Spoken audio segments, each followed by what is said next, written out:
Ok, mê hiền TP bao nhiêu này dòng pi vector space cứ chia mê hiền này riêng từ đây tích cả đại bộ hiền mê hiền tí mùi TP nữa anh chia bộ phết kẹo nía con còn tại mưa đầm na cả nơi không cả kẹo nía máu anh vọt trơn tí tới bộ này thừa bạn và ra nơi không mê hiền ní nằm bay lọt sai lồng hạt bán cứ bộ thời vô lòng pi này dùng mà lấy nên từ sẽ bọt bạn how we admin សញ្ញាដើម្បីកណនីច្រើននេះអ្វីដែលបងដោះស្រាយបានដោយលោកគ្រូបញ្ជាក់មុននឹងមិញគឺពឹងទៅលើទិសបត់ហើយនឹងនិយមនេះអូខេអញ្ចឹងជាចំណុចថ្មីនៃវាមិនថ្មីពេកប៉ុន្តែវាអាចជាការសិក្សាបែបរៀងថ្មីតិចតកតងជាមួយនឹងក្រិតជាឈានទៅរកផ្នែកទ្រឹស្ដីកាន់តែជ្រៅអញ្ចឹងអានេះវាមិនទាន់ជ្រៅពេកហើយមែនតើទៅ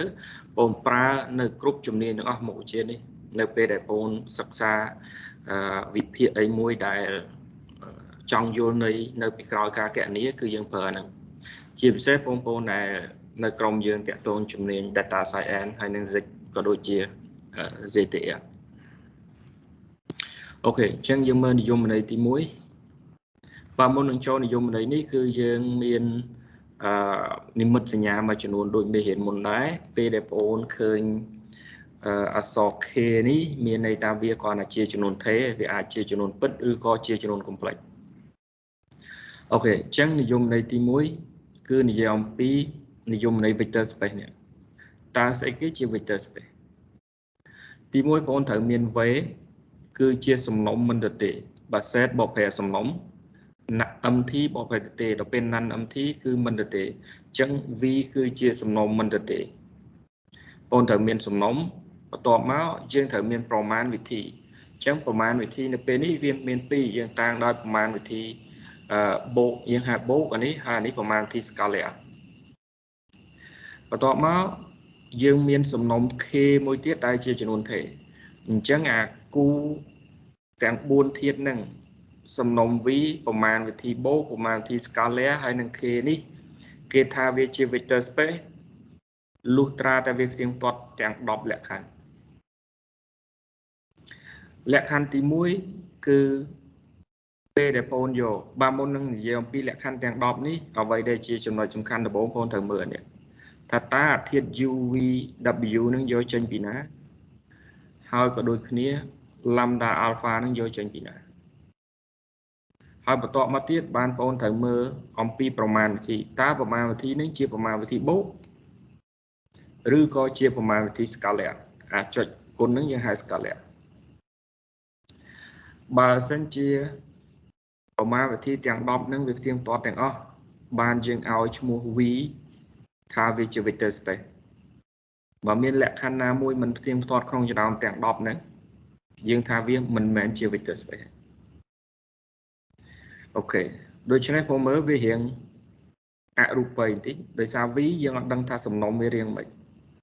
ប្រមាណវិធីនេះគឺជាគ្រាន់តែជានិមិត្តសញ្ញា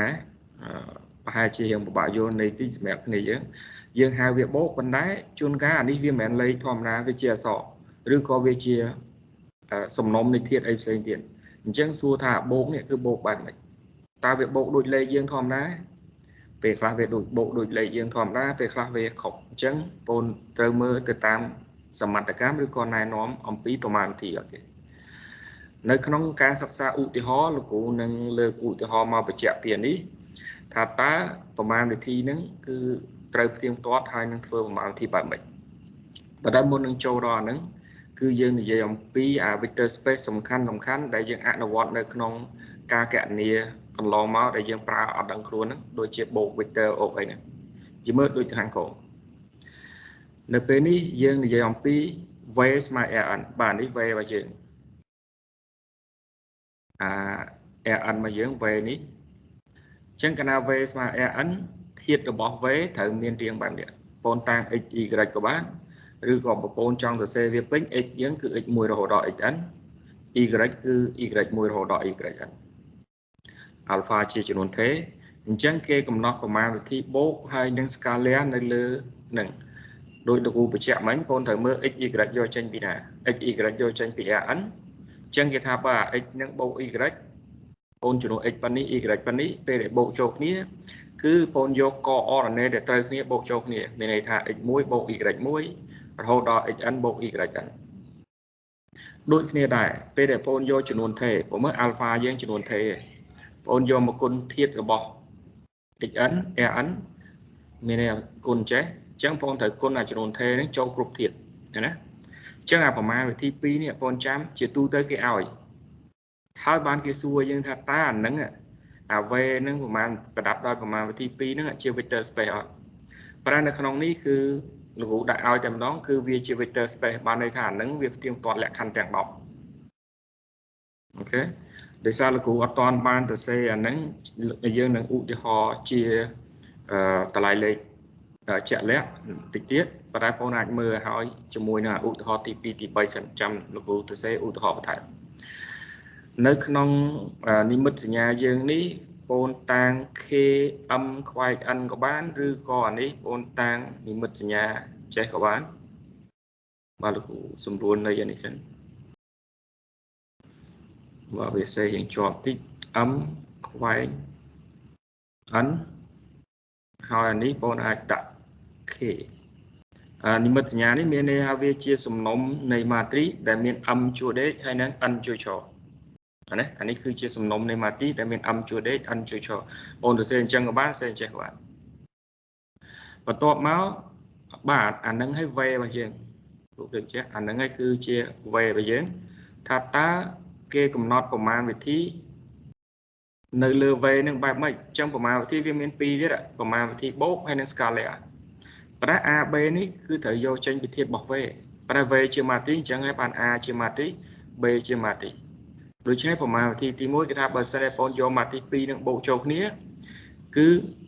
ปนโบเทียบได้ตรายนี้มวยนี้AIJ BIJ นั่นมีนะเทียบได้เป็นตีตังตรายนี้โบมวยนี้ยิ่งรวมยังโบมาที่ทอมละก็โดยนี้ในเปปอนโยจุดนเทกุนมวยมาที่คือปนแต่โยจุดนเทนั้นกุนกรุบเทียบมาที่ปนอาชายบ้านถ่าประมาณไปที่ปีนึงสมดุลเวหรือก็สมนมในมาตีแต่เป็นชัวได้อันชัวชอบประดับได้ประมาณที่ปีนึงก็วิจิวิทยาสเปรได้มีในก็เวฟเตรียมตอนนิยมในแตงดอกข้างเลยได้ถอยตัวได้วิเชิญพอนตอนจ้างไปได้ก่อนนะท่ายื่นท่าวิจิวิทยาสเปรบ้านลูกตราเตรียมตอนแตงดอกข้างเลยดอกนึงไหมคือลูกนึงจะแจกน้องเดียวเขาประมาณวิธีแบบนึงที่หายท่าเชื่อประมาณวิธีธรรมดา usual operation ด้วยประมาณวิธียื่นใช่มันยังอันนั้นก็เคยหาทำออกมาไปที่ธรรมดาได้พี่ผัวไปเด็กเอาวิเตอร์โบโจกนี้บมันปรับโอ้ก็ยังดังท่าโบจังเลยโดยนี้ได้โยจนวนเทมกุนมวยเทียบบ่แออันบมันปรับเยอะก็ยังกุนจังเลยอันนั้นก็ยังหาประมาณไปที่ธรรมดายึดมาอุทธรมวยเดียดสันมุนโจดอลากาอุทธรเจ็ดแล้วในเป็นนี้ S คือเชื่อสมนมในอันโคมเลย F นี้script KR นี้มีในสมนมในอันกลุ่ม S ได้มีแบนกำหนดวิ S สมนมจงวิ K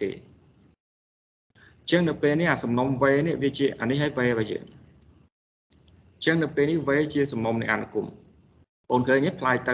ร์อาทิมวยมันเชื่อสมนมใน AN อาทิปีมันเชื่อสมนมในมาตรีอันนี้คือเชื่อสมนมในอันกลุ่มเช่นเคกำหนดประมาณที่ปีเลือเวนึงโดยนี้ประมาณที่โบคือแบบนี้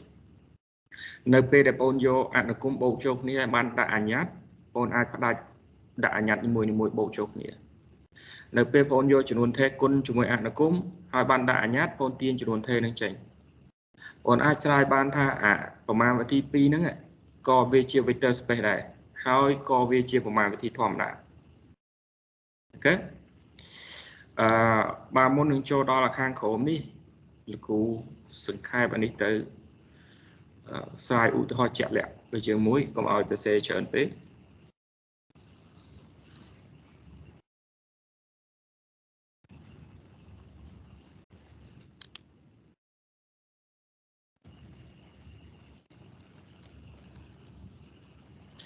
hai trong nói mê hiển ní nè việc tẹt tôn chúng môi mê hiển là cho mê tí pì thiệt trong bà pôn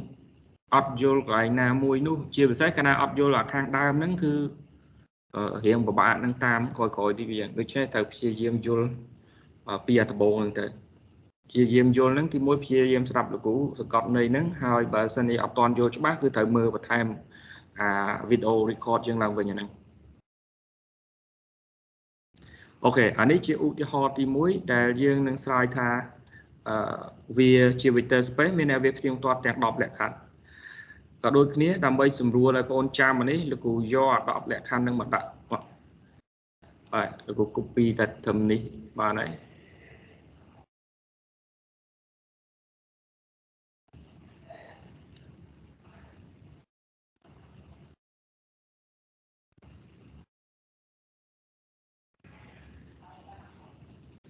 អូខេអានេះចំពោះ AN ប៉ុន្តែនៅពេលបងប្អូនសេ AN វាច្រើនអញ្ចឹងប្រហែលជាលោកគ្រូសម្រួលត្រឹម R ការ៉េ R គីទេបានដែរបើយើងមើលឧទាហរណ៍ខាងលើក៏បានឬក៏លោកគ្រូសម្រួលសំណួរទៅជាចេះវិញលោកគ្រូសម្រួលសំណួរទៅជាចេះវិញដើម្បីងាយយើងសួរមើលតាំង V ស្មើនឹង R ការ៉េអូខេហើយចំពោះ x ស្មើនឹង x1 x2 ហើយនឹង y ស្មើនឹង y1 y2 របស់ v ពីព្រោះវាជា r ការ៉េមានន័យថាវាត្រូវមាន2 coordinate អញ្ចឹងហើយចំពោះ alpha ជាចំនួនថេរបាទយើងកំណត់ប្រមាណវិធីប្រមាណវិធីនេះប្រមាណវិធីទាំងពីរនេះជាទូទៅគេឲ្យប៉ុន្តែបើគេអត់ឲ្យវាមានន័យផ្សេងមួយទៀត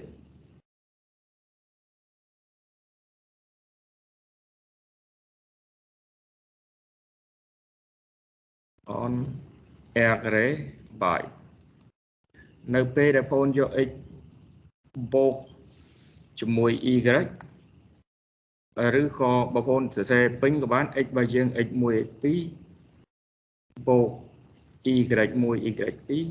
បងឃើញអាបូកនេះឯងអាបូកនេះគឺជាប្រមាណវិធីបូកអីដែលយើងអត់ដឹងទេអញ្ចឹងបើយកល្អលោកគ្រូដូរអាហ្នឹងដាក់បូកអញ្ចឹងប្រមាណវិធីនេះគ្រាន់តែជានិមិត្តសញ្ញាដែរប៉ុន្តែអាហ្នឹងធ្វើម៉េចគេប្រាប់អញ្ចឹងឧទាហរណ៍ស្មើ x1 បូកបាទនេះ y1 ក៏អត់ត្រូវគ្នាបូកមួយគ្នាអានេះ x2 បូក y2 អាបូកនេះបូកលេខធម្មតារបស់យើងព្រោះវាធាតុក្នុង R ក៏ដូចគ្នាប្រមាណវិធីទី2របស់យើង scalar អញ្ចឹងលោកគ្រូអត់សរសេរចុះទៀតទេលោកគ្រូសរសេរផ្កាយអញ្ចឹង alpha របស់យើងបងប្អូនចង់សរសេរអាហ្នឹង x របស់យើងចង់សរសេរអញ្ចឹងក៏បានឬក៏យើងជំនួសវា x1 x2 អញ្ចឹងអានេះគេកំណត់ថាវាស្មើនឹង alpha គុណនឹង x1 alpha គុណនឹង x2 អានេះគឺគុណធម្មតាប៉ុន្តែអានេះគ្រាន់តែជាប្រមាណវិធីដែលគេតាំងសំណួរគឺបង្ហាញថាr ការ៉េដែលជា v របស់យើងហ្នឹងប្រដាប់ដោយប្រមាណវិធីទី1ហើយប្រដាប់ដោយប្រមាណវិធីទី2ចេះគឺជា vector space មានន័យថាវាត្រូវផ្ទៀងផ្ទាត់លក្ខខណ្ឌទាំង10អញ្ចឹងភារកិច្ចដែលបងត្រូវស្រាយគឺគ្រាន់តែលើកហេតុផលមកឲ្យអា10ហ្នឹងលោកគ្រូដឹងថាយើងអត់ទាន់ចាំហើយប៉ុន្តែត្រូវបើកមើលម្ដងមួយឲ្យយល់វាអញ្ចឹងមុននឹងស្រាយលក្ខខណ្ឌទាំង10ហ្នឹងដូចគ្រូប្រាប់យើងថាម៉េចមិញគឺត្រូវមើលអាធាតុរបស់វានេះយកចេញមកពីណាអញ្ចឹងអា UVW នេះត្រូវយកចេញពីអាណាដែលយើងចង់ស្រាយថាវាជា vector space អញ្ចឹង U តូច V តូច W តូចនេះគឺត្រូវយកវាចេញពីធាតុរបស់ V ហើយ alpha beta នេះត្រូវយកចេញពី K មានន័យជាចំនួនថេរអញ្ចឹងយើងមើលដើម្បីស្រាយបញ្ជាក់វាបងធ្វើបែបនេះបងតាំង3ធាតុហ្នឹងអត់ចាំបាច់ U V W អីបងចង់សរសេរអក្សរ A B C X Y Z អីស្រាប់យើងសំខាន់ត្រូវយក3ធាតុរបស់ហ្នឹងអញ្ចឹងដោយសារលំហាត់នេះលោកគ្រូតាំង X Y Z អញ្ចឹងស្អីចេះបងតាំង X ប៉ុន្តែដោយសារវាធាតុរបស់ V ហើយ V យើង R ការ៉េអញ្ចឹង X របស់យើងត្រូវមានរាងចេះក៏ដូចគ្នាយក3ធាតុមួយធាតុទៀតគឺហើយនឹង Z2 អានឹងរបស់ V របស់យើងកុំភ្លេច V របស់យើងស្មើនឹង R ការ៉េហើយនឹងប្អូនតាំង alpha beta ជាចំនួនថេរ K របស់យើងជាចំនួនថេរមិនអញ្ចឹងយើងមើលលក្ខខណ្ឌទី1គឺបងប្អូនត្រូវស្រាយថាម៉េច u bột ví nơi tại chia thiết bỏ nâng pra bột nèผมว่าสัญญาโบกได้ยังเธอเอาไว้โบกได้ยังจองvậyนี้คือประมาณที่เนี่ย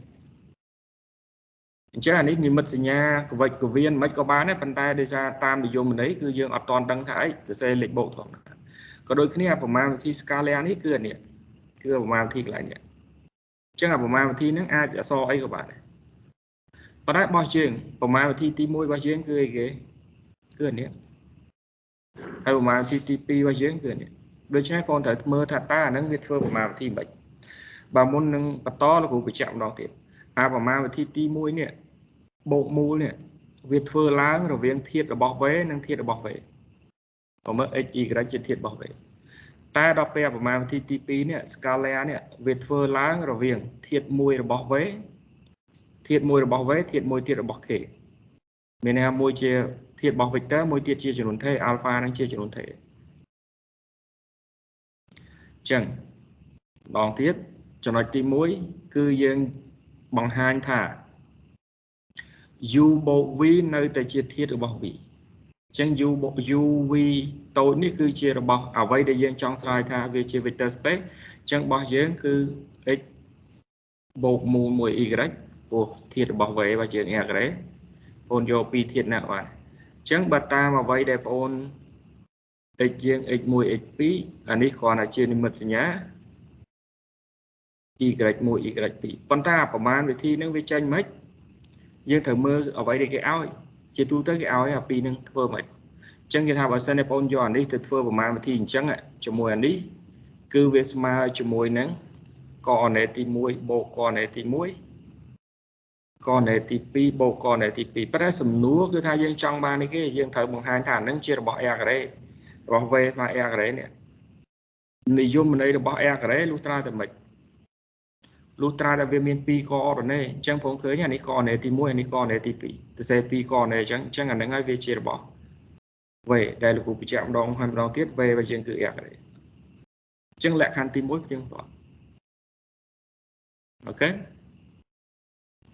lẽ khăn tim pi cứ cái gì ông pi Paul bộ miền lẽ nặng tọt lọ miền này thay do du thua của mang thì bộ này mùi vé co về mà đang vé bộ mùi dù đấy chẳng phong khởi kia ra nợ bên ấy dương của mà thi bao nhiêu này hai ta mà vậy đi dương miên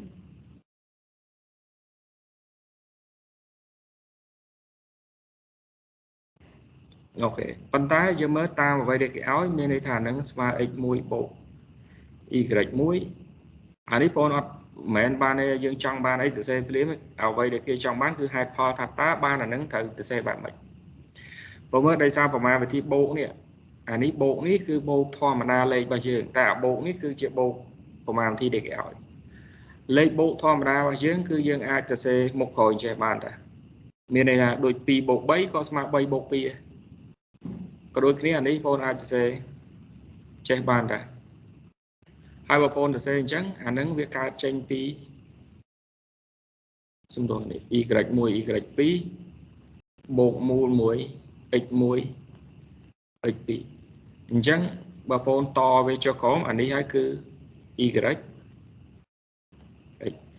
chẳng tập bốn phone miền x bộ mù mười y lấy phone từ c về ban y bộ mù mà x chẳng miền này thà nắng dương tiêm toàn lẹ khán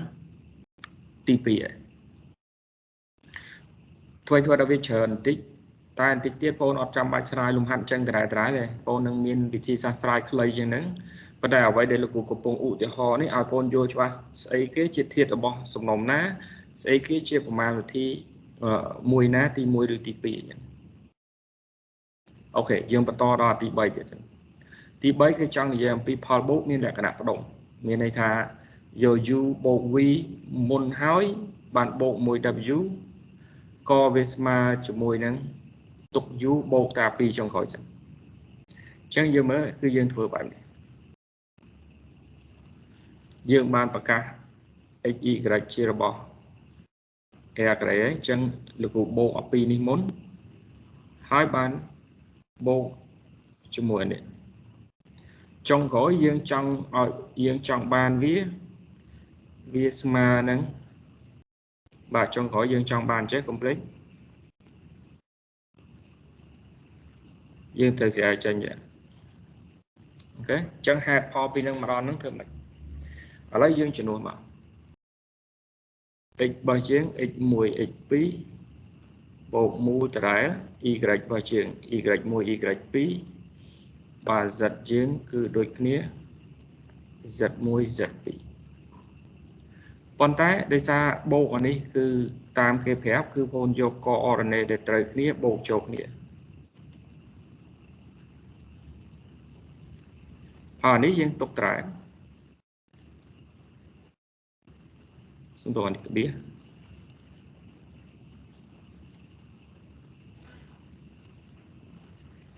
ok và to mà tiết nơi p ra bảo mang về thi nữa việc vương pơ rồi viên pi thiết cứ cái thời cứ do con này trời kia bộ chột nghĩa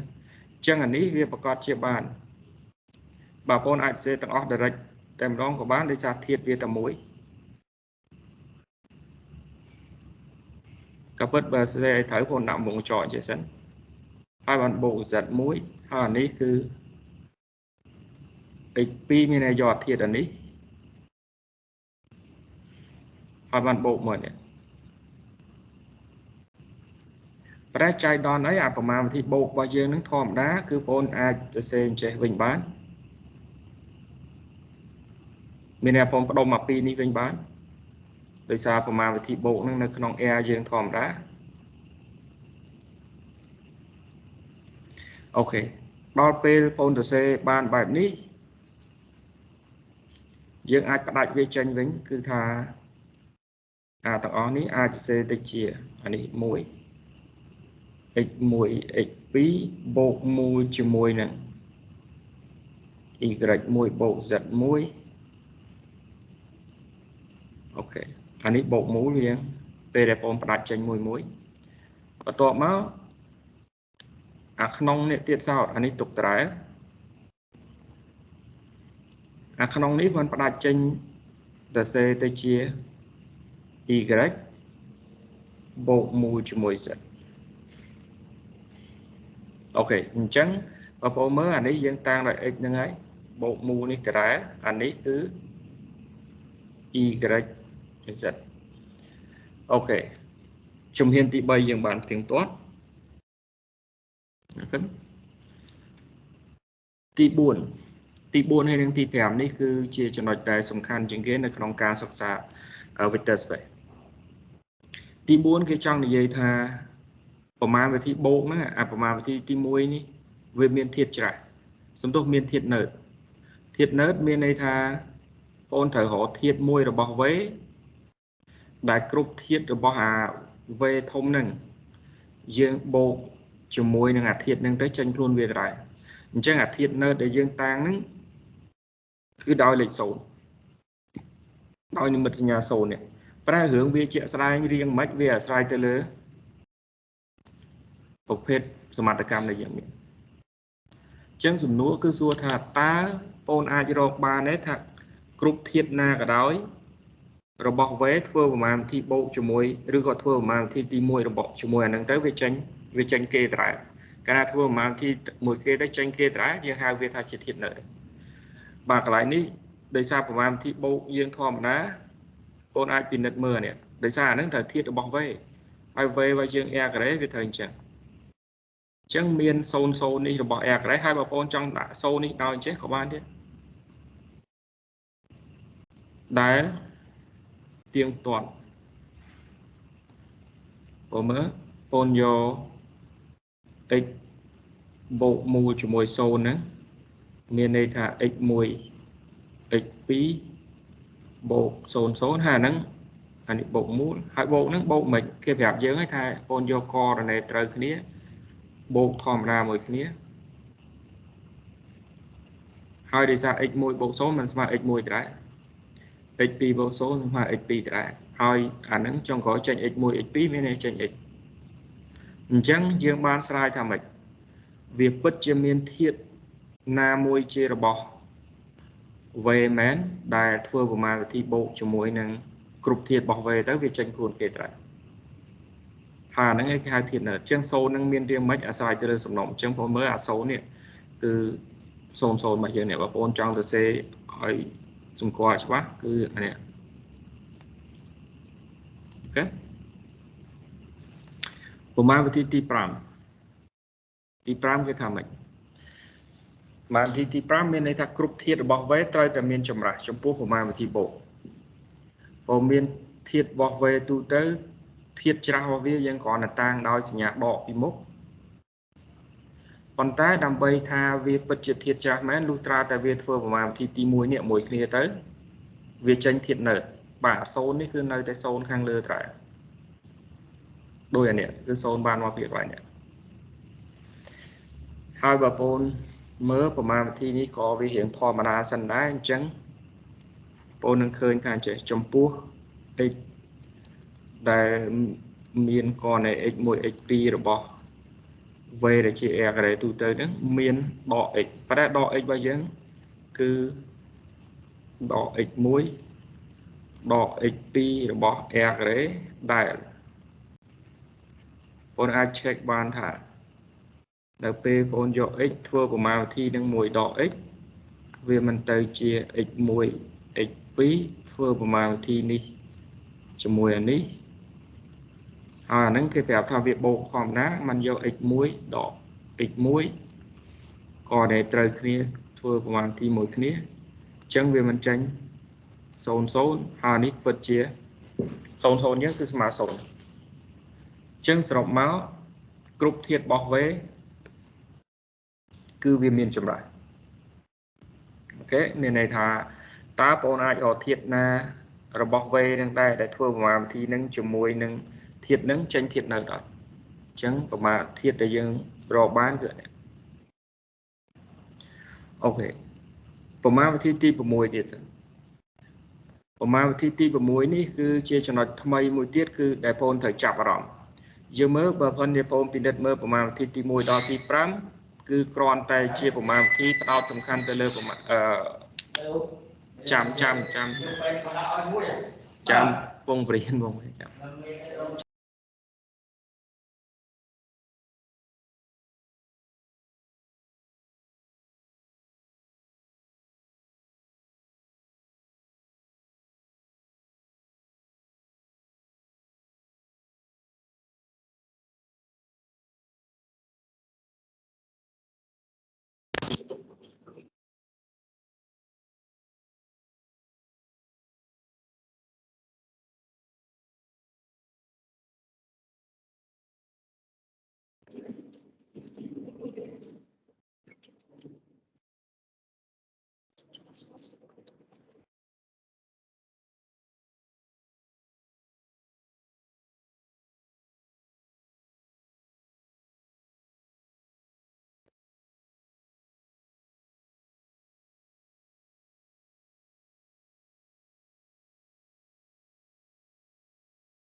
ok to tiết về đọc lưu lưu cùng dễ vậy ba lục châu bạn ok mình là cũng miền nhiều ok to tiết mình dương chọc mà thì mũi đo thì pram này cái này dương đôi lưu bị chạy thì hàng đàm chẳng mê hiến đi về phần này từ sau đây chẳng ôn cho bạn nàyประกอบchưa mà chuẩn luôn thông nâng cứ vô là vậy đây là cùng dễ tuổi nhé và đây là về đẹp ôn cho long cắt ประมาณที่នឹងមើលរៀងច្រើនដងទៅហើយចាប់វាបានអាដំបូងហ្នឹងនោះការរៀនផ្នែកខាងក្រោយហ្នឹងគឺវារៀងងាយស្រួលដែរវាមិនពិបាកដល់ថ្នាក់យើងមើលមិនយល់អូខេអញ្ចឹងមិញយើងធ្វើប្រមាណវិធីទី1ដល់ទី5ប៉ុន្តែអ្វីដែលជាកំណត់សម្គាល់រវាងប្រមាណវិធីទី1ដល់ទី5ហ្នឹងគឺផ្ដោតសំខាន់លើប្រមាណវិធីខាងមុខនេះដែលយើងតាំងវាដោយបូកនេះប៉ុន្តែនៅក្នុងលំហាត់យើងតាំងដោយអីផ្សេង អត់ជាបញ្ហាដោយបើយើងនៅក្នុងឧទាហរណ៍នេះលោកគ្រូតាំងប្រហែលទី1ដល់នេះអញ្ចឹងម្ដងទៀតលក្ខណៈទី1ដល់ទី5ហ្នឹងផ្ដោតសំខាន់លើប្រមាណវិធីនេះទេតែដល់ពេលប្រមាណវិធីទី6ដល់ទី10បងមានប្រមាណវិធី scala នេះប៉ុន្តែដើម្បីកុំឲ្យយើងច្រឡំអា scala ឥឡូវលោកគ្រូតាំងអីផ្កាយនេះហើយដោយលោកគ្រូបញ្ជាក់ពីដើមអញ្ចឹងពេលដែលវាធ្វើប្រមាណវិធីអញ្ចឹងតើធាតុនឹងយកចេញពីណាបើមើល alpha នេះជាចំនួនថេហើយ v នេះយកចេញពីនេះតែនេះអញ្ចឹងអានឹងឲ្យច្រឡំអានេះក៏ដូចគ្នាវាមានប្រមាណវិធីទី1ផងវាមានប្រមាណវិធីទី2ផងអា scala ផងហើយបូកផងអញ្ចឹងបងត្រូវស្រាវយកចេញបន្តនេះអូខេអញ្ចឹងលោកគ្រូដាក់ឲ្យនេះ បងត្រូវយក alpha ធ្វើប្រមាណវិធីជាមួយធាតុរបស់ v អានេះយើងបានប្រកាសឲ្យ alpha ជាចំនួនថេ x នេះជារបស់ v អញ្ចឹងបងប្អូនជំនួសវាពេញគឺមានន័យថា alpha កាយ x1 x2 ហើយហ្នឹងគេប្រាប់ថាវាស្មើនឹង alpha គុណនឹង x1 ហើយ alpha គុណនឹង x2 ហើយបងស្រាយថាហ្នឹងវាជារបស់ r ការ៉េឬក៏របស់ v វាពិតជារបស់ v ប៉ុន្តែព្រោះវាមាន2កករណីឲ្យតែវាមាន2កករណីអញ្ចឹងវាជារបស់ r ការ៉េបាទឬក៏ v វិញជាគ្រូសរសេរអាហ្នឹងតែ r ការ៉េស្មើដល់ពេលប្រមាណវិធីទី7មិញគឺបងត្រូវស្រាយថាពេលដែលបងយក alpha ធ្វើប្រមាណវិធីនេះជាមួយ x បូកមូលមួយ y នេះចុងក្រោយបងត្រូវស្រាយចេញ alpha កាយជាមួយ x បូកមូល alpha កាយជាមួយ y អានេះមានប្រមាណវិធីបើសិនតែបងមើលរបស់យើងធម្មតាមានប្រមាណវិធី scala ហ្នឹងមានលក្ខណៈបំបែកជាមួយនឹងប្រមាណវិធីបូកអញ្ចឹងបងយកអានេះ scala ជាមួយនេះបូកមូលនឹងអានេះ scala មួយនេះប្រែ complete អានេះយើងដូរទៅជាផ្កាយអានេះដូរទៅជាបូកមូលឲ្យយើងអញ្ចឹងយើងចង់បានអញ្ចឹងឥឡូវដើម្បីបានអាហ្នឹងយើងត្រូវស្រាយប្រាប់គេបានម៉េចទី1យើងជំនួសx បើយើង x1 x2 ហ្នឹងមក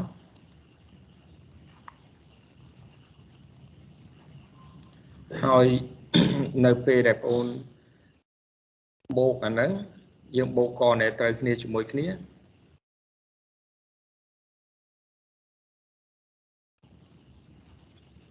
ហើយដល់ពេលបងធ្វើប្រមាណវិធីផ្កាយហ្នឹងមានន័យថាយកចំនួនថេហ្នឹងគុណចូលធម្មតាគ្រប់ធាតុអញ្ចឹងវាមិនទៅជា alpha គុណនឹង x1 បូក y1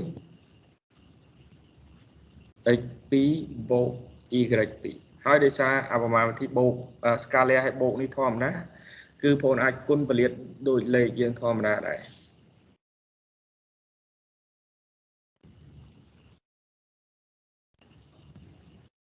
ក៏ដូចគ្នាតាមលក្ខណៈប្រមាណវិធីទី1បូកដែលគេឲ្យនេះបងអាចសរសេរទៅជា alpha x1 alpha x2 បូកមូល alpha y1 alpha y2 ហើយក៏ដូចគ្នាដែរអាមកតួនេះអាមកតួមុខលោកគ្រូទុកអាបូកនេះនៅត្រែអាម្ដុំមុខនេះបងប្រកាសជាសរសេរបាន alpha កាយ x1 x2 ហើយនេះបងអាចសរសេរទៅជា alpha កាយ y1 y2 ដើម្បីកុំឲ្យច្រឡំលោកគ្រូដាក់មុខចោល ហើយបើបងសម្រួលវាទៅជាលក្ខណៈតូចអា x1 x2 នេះយើងតាំងដោយ x បូកនេះនៅត្រែ y1 y2 នេះយើងតាំងដោយ y អញ្ចឹងយើងមើលអ្វីដែលយើងចង់បានគឺយើងបានស្រាយហើយដំបូងវាប៉ុណ្ណឹងហើយយើងអាចគុណពលាតវាបានធៀបជាមួយនឹងប្រមាណវិធីបូកទី8វិញមានលក្ខណៈម៉េចអានេះបងយកធាតុព្រោះមើល alpha beta នេះជាចំនួនថេរអញ្ចឹងអាប្រមាណ alpha beta ជាចំនួនថេរអាប្រមាណវិធីបូកនេះជាបូកលេខធម្មតាប៉ុន្តែប្រមាណវិធី scalar នេះគឺតាំងដោយផ្កាយរបស់យើងអ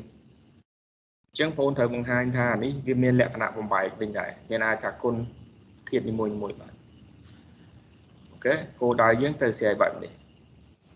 យក alpha បូកធម្មតាជាមួយ beta ហើយបានផ្កាយជាមួយមួយធាតុរបស់ v ចុងក្រោយបងត្រូវធ្វើឲ្យចេញ alpha ផ្កាយ x បូកអានេះបូកមូលព្រោះនៅពេលដែលធាតុអានេះវាជារបស់ v ហើយ beta ផ្កាយ x បាទចុងក្រោយបងស្រាយចេញចឹងអញ្ចឹងយើងធ្វើធម្មតាមកយើងមើល alpha អានេះម្ដងហើយម្ដងទៀត alpha beta ជាចំនួនថេរអញ្ចឹង x យើងចំនួនតែ x1 x2 ហើយនៅពេលដែលបងធ្វើប្រមាណវិធីផ្កាយគឺមានន័យបងយកអាធាតុហ្នឹងគុណចូលកនៃធាតុមួយរបស់វាអញ្ចឹងវាទៅជា alpha បូក beta គុណនឹង x1 alpha បូក beta គុណនឹង x2 តបមកបងគុណពលាតធម្មតាដោយសារវាជាប្រមាណវិធីធម្មតាដែរអញ្ចឹងអានេះ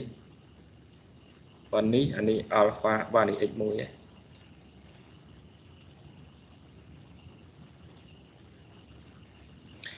alpha x2 បូក beta x2 ប៉ុន្តែអាហ្នឹងគឺយើងអាចសរសេរវាទៅជា alpha x1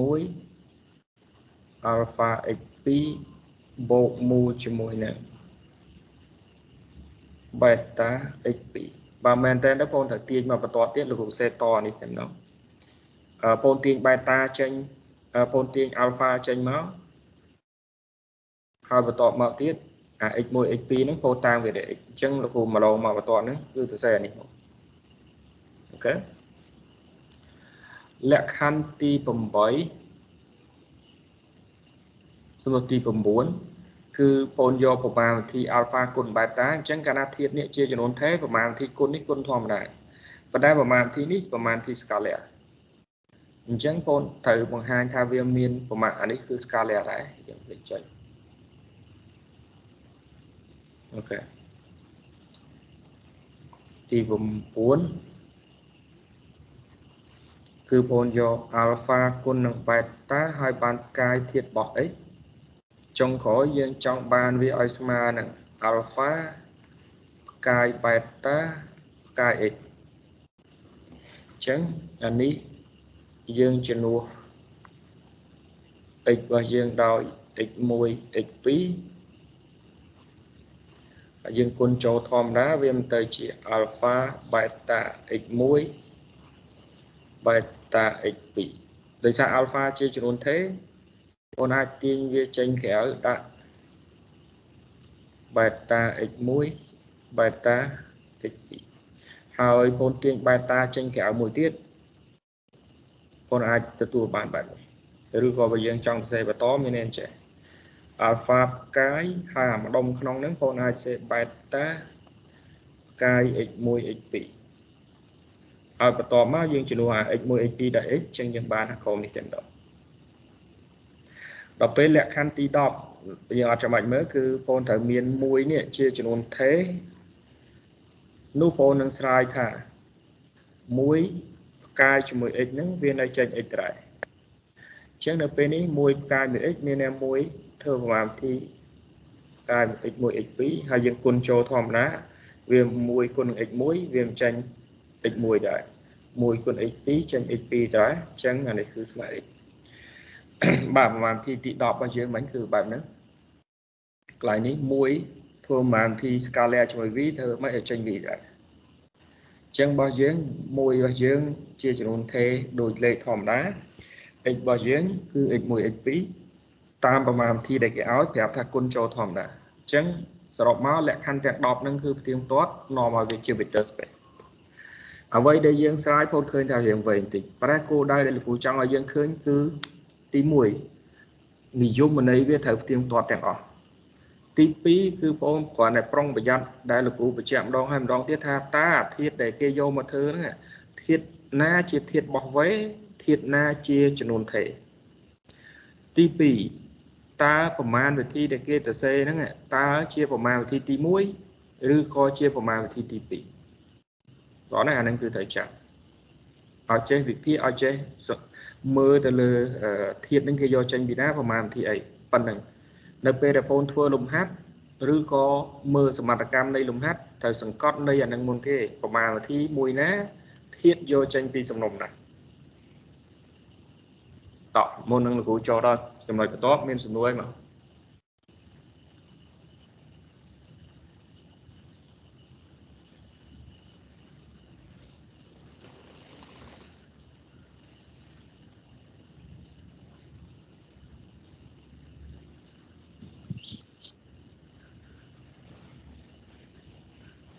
lúc khổ nhưng sẽ chưa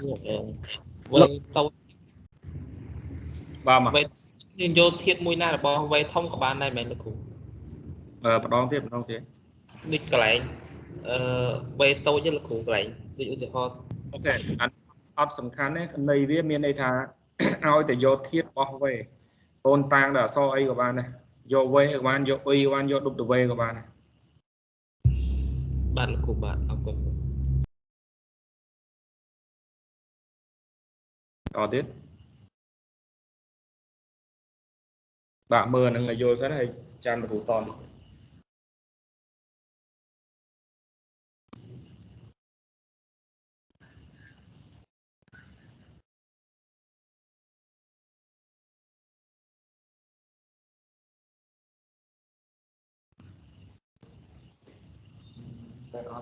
lúc khổ ác lại bia chỉ là bo về thom á lúc ra ta vì e chỉ e gre bo e gre mình lúc này mà đó tiếp mấy là cuộc chọn gì mà kể cả bảo về chỉ là bo đại về thom nó lúc ra ta về chỉ là bo e gre đây nó mình lúc chụp một khéo vì e gre ban ok núa con cham ở đây là cuộc bị chạm nó nơi khăn ông ní nơi khăn ông à ten hàng lớn này trên thì vô mình đấy tu từ chân về giờ ngọt đằng ấy vậy còn đấy về giờ ngọt đằng sầm nôm về chia mặt đi chị e gre e ăn e kíp đưa coi chị ăn cùng ấy còn tay chụp pua lồng hạt bao nhiêu cứ cái bàn ao về mà e gre chẳng đam bay tha việc tiếng toàn lẹ khăn tí mùi đó tí đọp nè ôn thử đăng tha vào mà thì bộ những việc khai thì chia được bỏ ạc đấy ban cái tha việc bật chia được bỏ về đó này mà đòn tiệt đòi xa nơi không ụ cho họ chạy lẹ nè cứ về bao nhiêu mà ạc đấy và ụ cho họ sẽ về chưa mà tí hay chẳng tới chẳng cũng thật nô tam này đó đấy anh ban lúc khổ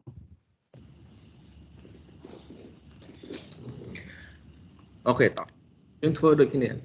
ចំពោះចំណុចបន្តទៀតដែរវាសំណុំរបស់វាជាអនុគមហើយនឹងម៉ាទីប៉ុន្តែអានឹងលោកគ្រូទុកឲ្យយើងពិនិត្យឯកសារយោងបន្ថែមហើយប្រមាណវិធីទាំងអស់ហ្នឹងគឺយើងចាប់ទុកថាជាប្រមាណវិធីធម្មតាមានន័យថានៅពេលដែលលំហាត់គេអត់ប្រាប់ប្រមាណវិធីហ្នឹងណានោះអូនយកគេអត់ប្រាប់ប្រមាណវិធីបងយកប្រមាណវិធីទាំង3នឹងដែលយើងមានចំពោះអនុគម matrix ហើយនឹង AN នឹងបូកបែបហ្នឹង scala បែបហ្នឹងទៅធ្វើប្រមាណវិធីដើម្បីជួយសម្រួលនៅក្នុងការសិក្សាផ្នែកទ្រឹស្ដីនេះប្រហែលជាយើងមើលឧទាហរណ៍ខ្លះមួយចំនួនទៀត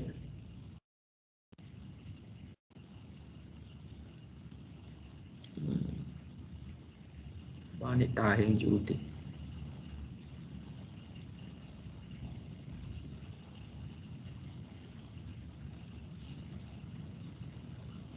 អូខេយើងមើលនៅក្នុង TD របស់យើងគឺសិតបែបហ្នឹងអានេះគ្រាន់តែក្នុង air kit ហើយប្រមាណវិធីបូកយើងបូកធម្មតាដែរអញ្ចឹងបងឃើញនៅពេលនេះគឺយើងទៅសេបូកអញ្ចឹងឲ្យ scala អញ្ចឹងប៉ុន្តែអានេះគឺយើងតាំងដោយនិមិត្តសញ្ញាមិនក៏បានដែរតែសំខាន់អានេះគេប្រាប់យើងថាបូកធម្មតាហើយ scala ធម្មតា តែបងប្អូនទៅសេអញ្ចេះហើយនឹងសេចេះយើងមើលគិតថាសញ្ញានេះវាដូចគ្នាតែក៏ពិតអានេះហើយនឹងអានេះខុសគ្នាព្រោះអានេះបងឃើញបូកធាតុនេះជារបស់ឲ្យគេមិនមែនជាលេខណានេះហ៎អានេះជា vector អានេះជា vector ប៉ុន្តែអានេះគឺបូកលេខដែរលេខបូកលេខដែរអញ្ចឹងនិមិត្តសញ្ញាវាដូចគ្នាប៉ុន្តែអត្ថន័យវាខុសគ្នាអញ្ចឹងបងអនុវត្តតាមឧទាហរណ៍មិញមកលំហាត់ទី1នឹងឃើញថានឹងផ្ទៀងផ្ទាត់ទាំង10លក្ខខណ្ឌនាំឲ្យវាជា vector space ដល់ពេលអាទី2នេះប្រមាណវិធីទី1គេឲ្យមកអញ្ចេះប្រមាណវិធីទី2ឲ្យមកអញ្ចេះថាតើវាជា vector space អត់បងអត់ចាំបាច់មើលហ្នឹងក៏បានដែរយើងអាចឧទាហរណ៍បន្ថែមទៀតយើងមើលនៅក្នុងនេះលោកគ្រូទៅសេតដែរឥឡូវលោកគ្រូបន្តនៅពេលនេះលោកគ្រូតាំង v ស្មើ r kip អញ្ចឹងកាលណាធាតុរបស់ r kip វាមានប៉ុន្មានកដែរហើយ x របស់យើងមិនត្រូវមាន3កអញ្ចឹងគឺប្រមាណវិធីគេត្រូវឲ្យ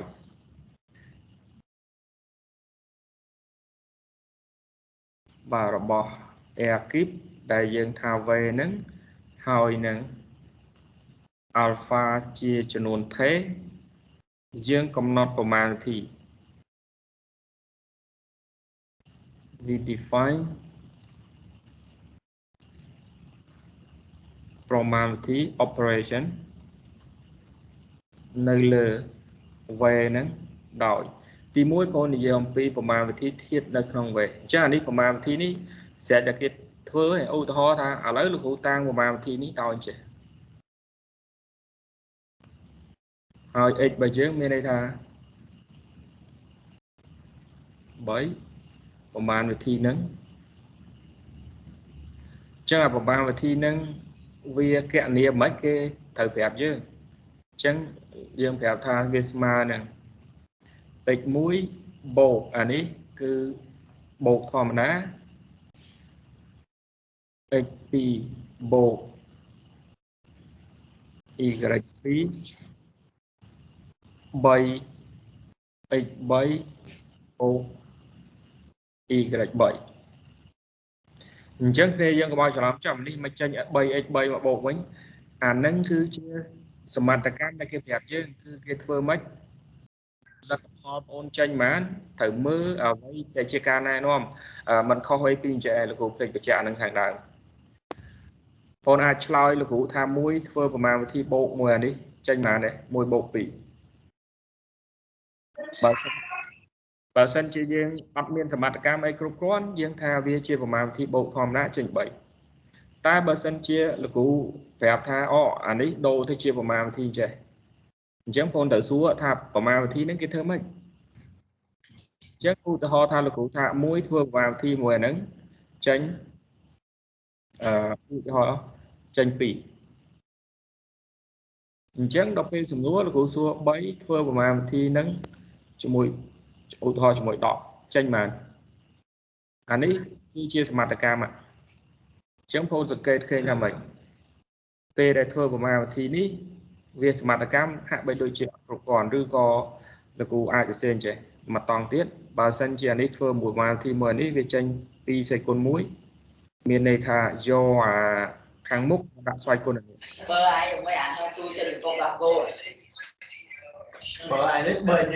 ជាសំឡេងមកបាត់សំឡេងអូន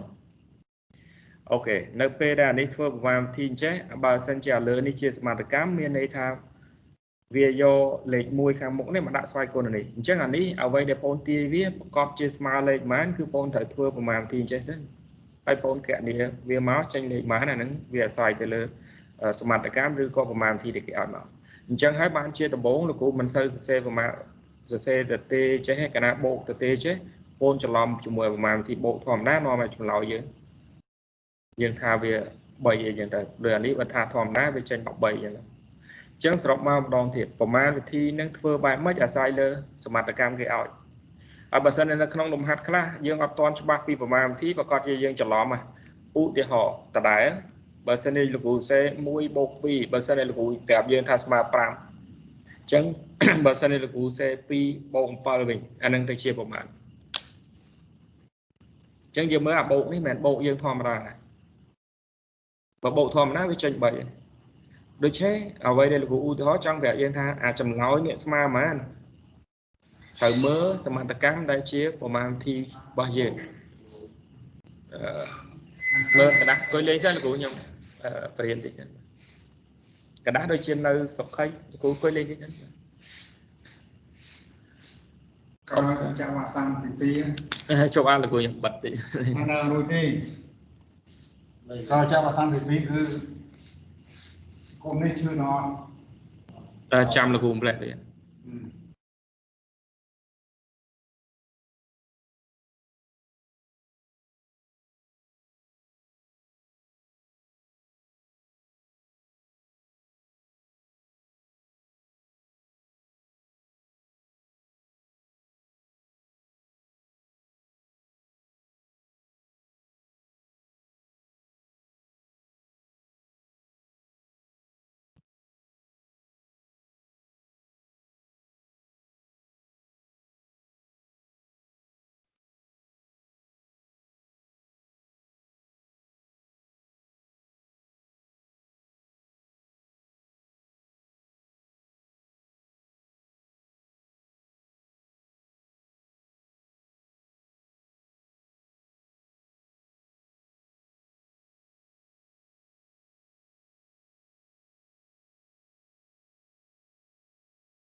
លោកគ្រូយូ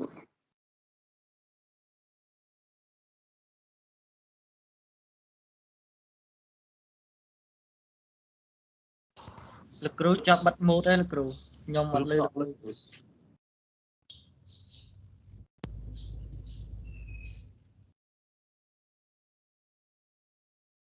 គ្រូចាប់ម៉ូតហើយលោកគ្រូមិនជាប់ទេលោកគ្រូជាប់និយាយខាងក្រៅហើយលោកគ្រូនិយាយបដាសេបដានេះអូខេតោះអាចតទៀតបានចា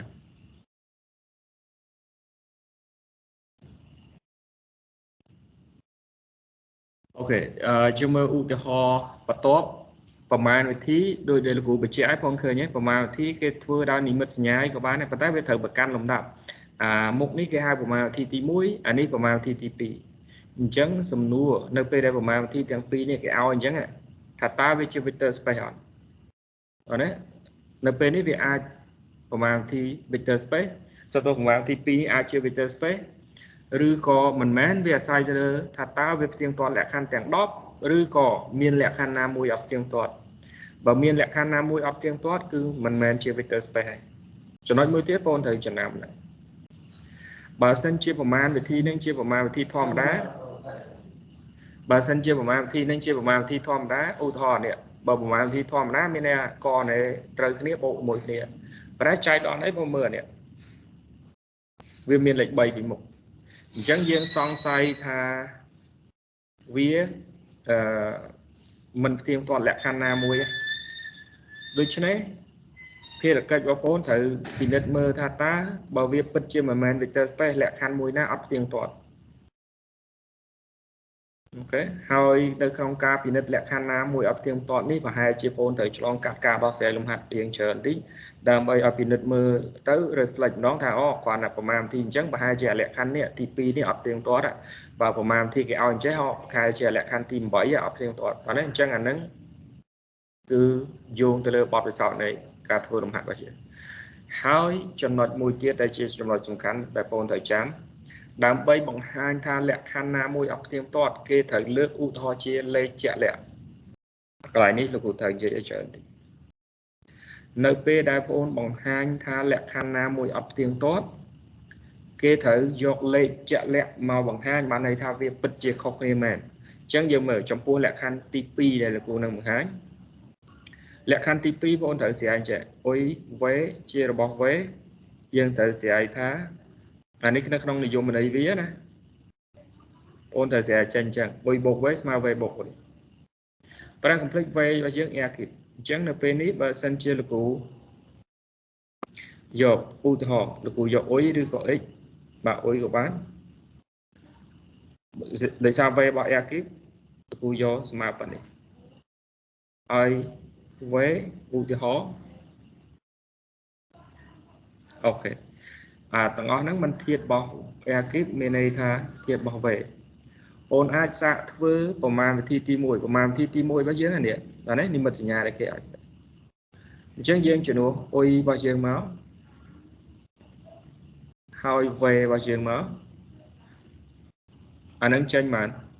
អានឹងចេញមកវាបងត្រូវមើលប្រមាណវិធីដែលគេប្រាប់នេះថាវាធ្វើម៉េចអញ្ចឹងបងអាចប្រាប់លោកគ្រូបានចេញមកដំបូងនេះ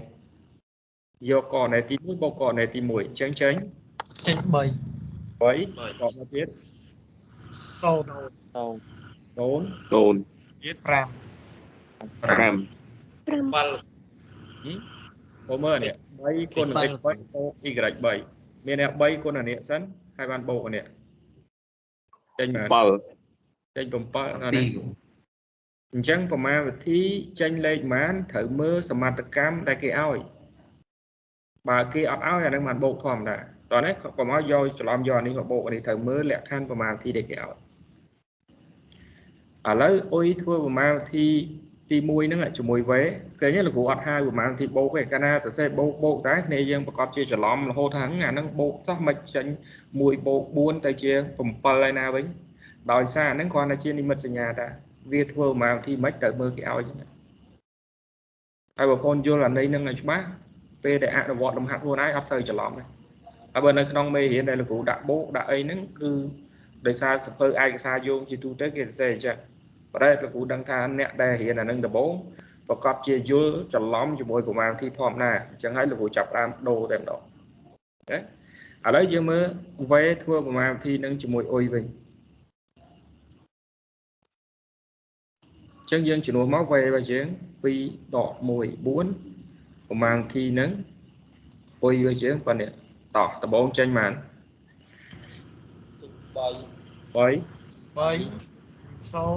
0ចេញ14 10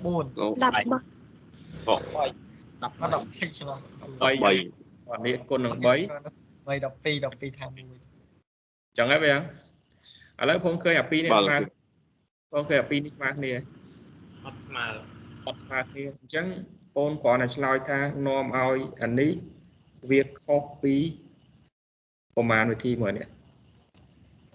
សំទោសអុយនេះ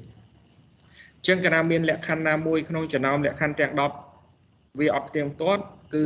នាំឲ្យអាវេនឹងប្រដាប់ដោយប្រមាណវិធីទាំងពីរហ្នឹងវាមិនមែនជា vector space តោះណាហើយដោយលោកគ្រូថាមិនអញ្ចឹងមិនក៏ដឹងលក្ខខណ្ឌទី2អត់ផ្ទៀងទាត់មិនក៏ដឹងយកអុយប៉ុណ្ណឹងវេប៉ុណ្ណឹងលោកគ្រូអាចបញ្ជាក់ម្ដងទៀតរឿងលក្ខខណ្ឌណាអត់ផ្ទៀងទាត់បងអាចចំណាំចេះបើសិនជាប្រមាណវិធីទី1ហ្នឹងវាខុសពីប្រមាណវិធីធម្មតាភាគច្រើនវាអត់ផ្ទៀងទាត់ហើយអាលក្ខខណ្ឌដែលអត់ផ្ទៀងទាត់ភាគច្រើនអាក្នុងចំណោមទី2ដល់ទី4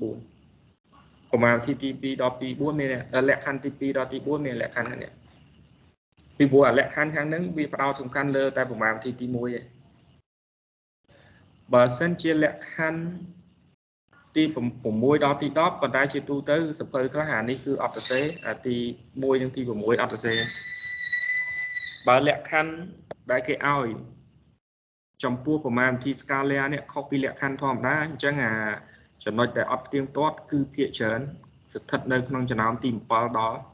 ទី9នេះអានឹងគ្រាន់ជាការណែនាំអញ្ចឹងបងអាចពិនិត្យស៊ីជម្រៅខ្លួនឯងថាតើពេលដែលគេឲ្យមកបងអាចពិតជាដឹងថាលក្ខខណ្ឌណាអត់ផ្ទៀងទាត់ជួនកាលវាអត់ផ្ទៀងទាត់ច្រើនលក្ខខណ្ឌ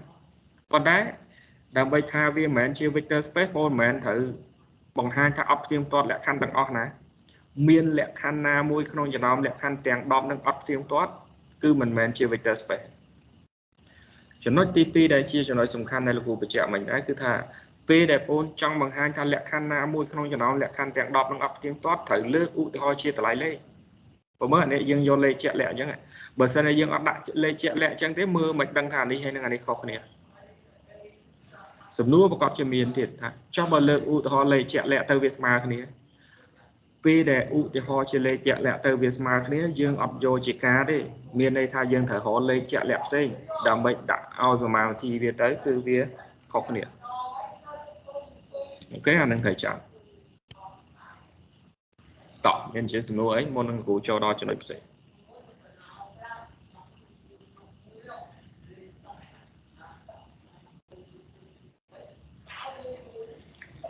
អូខេបាទឧទាហរណ៍ដូចគ្នាដែរបាទយើងបន្ថយមកបន្តិចឧទាហរណ៍ថា v របស់យើងនៅ a ការ៉េវិញអញ្ចឹង x របស់យើង x1 x2 y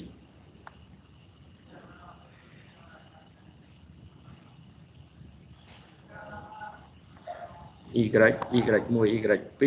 របស់ a ការ៉េហើយយើងមាន alpha ជាចំនួនថេរអញ្ចឹងប្រមាណវិធីទី2នេះគេឲ្យទៀតx ឧទាហរណ៍លោកគ្រូតាំងប្រមាណវិធីនេះទៅដែរឲ្យយើងជំនួស x1 x2 យើងមក y1 y2 យើងមកអានឹងធ្វើប្រមាណវិធីមិនគេឲ្យទៀតអញ្ចឹងអានេះឧទាហរណ៍លោកគ្រូឲ្យចេះធម្មតាអញ្ចឹងបើប្រមាណវិធីវាធម្មតាអញ្ចឹងបងចាំឲ្យដោយសារយើងមានឧទាហរណ៍ខាងលើហើយថាកាលណាវាប្រមាណវិធីធម្មតាអញ្ចឹងវាប្រកបជាផ្ទៀងផ្ទាត់លក្ខខណ្ឌទី1ដល់ទី5ឥឡូវលោកគ្រូឲ្យប្រមាណវិធីទី2អញ្ចេះវិញយើងជំនួស x មកយើង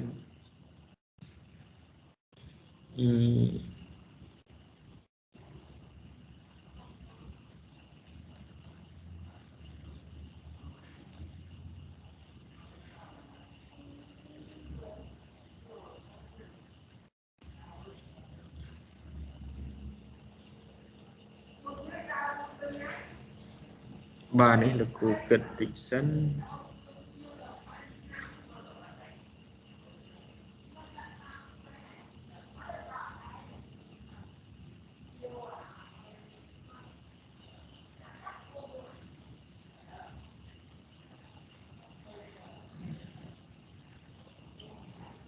អូខេតោះ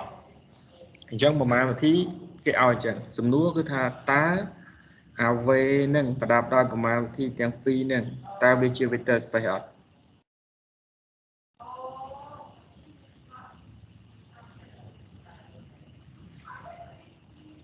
ចឹងបងឃើញថាប្រមាណវិធី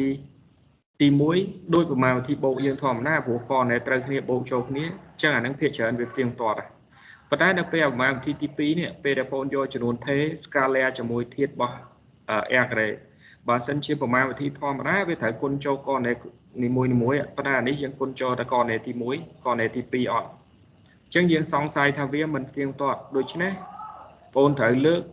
ហេតុផលថាតើលក្ខខណ្ឌណាមួយក្នុងចំណោមលក្ខខណ្ឌទាំង10អត់ផ្ទៀងផ្ទាត់ហើយដោយលោកគ្រូថាមកអញ្ចឹង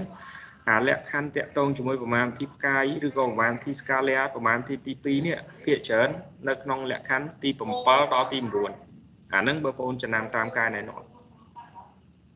អញ្ចឹងយើងមើលទី7មិនទី8មិនទី9មិនបងអាចពិនិត្យមើលនៅក្នុងនិយមន័យទៅហើយ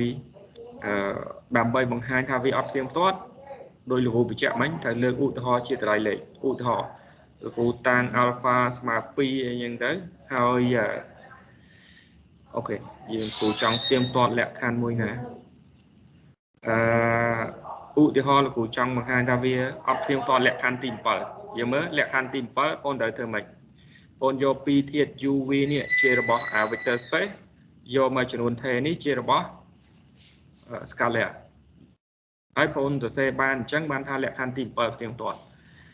โอเคโดยคะแนนได้ดำใบเงี้ยสัวโยธาละกูจังมาให้แหลกคันนะยมตัวเซในครั้งเลือยังโยแหลกคันตีเปิดยังเหมือนกันใช่พลโยปีเทียดเชื่อบอกเวกเตอร์สเปซมาเทียดเชื่อจำนวนเทพลเตอร์สไลด์ท่าอัลฟาเพื่อประมาณที่ตีมวยจมวยยูโบวีเวสมาหนึ่งอัลฟายูอันนี้ประมาณที่นี้อัลฟาบีอันนี้อันนั้นประมาณที่ตีเปิดตอนนั้นแล้วลมพัดบางอย่างอุทธรณ์อุตังอัลฟาสวาปีเขาได้สาวเวบางอย่างเชียเทียดบอกแอร์เลยจังโอ้ยบางอย่างเธอเมียนเดียงอุทธรณ์อุตังมุ้ยดอกมุ้ยเวสมานังอุทธรณ์ปีปรามใช่ไหมระบอกแอร์เลยอะไรพอมาอัลฟาประมาณที่บอกเยอะอันนี้เวกไลน์ได้เชียประมาณที่เนี่ยโปรตีปีว่าเยอะอันเนี้ยโอเคให้ประมาณที่ตีมวยว่าเยอะโดได้เชียนี่จังส่วนฐานนั้นวิจัยไหมยังจุดหัวมาอัลฟาว่าเยอะเหมือนปีให้ประมาณที่นี้จังโอ้ยว่าเยอะคือมวยดอกมุ้ยประมาณวิธีนี้มวยเว้ปีปรามจังเลยปีนี้ยังตกตรายเพราะเนี่ยtranh mãnพอมันถ่ายมือประมาณที่เด็กเอาจังcái tháp bảnนี้ประมาณที่จังเหมือนนี้con do con này để tới cái bộ chụp nàyจังเลยtranh mãn đi lòng này bà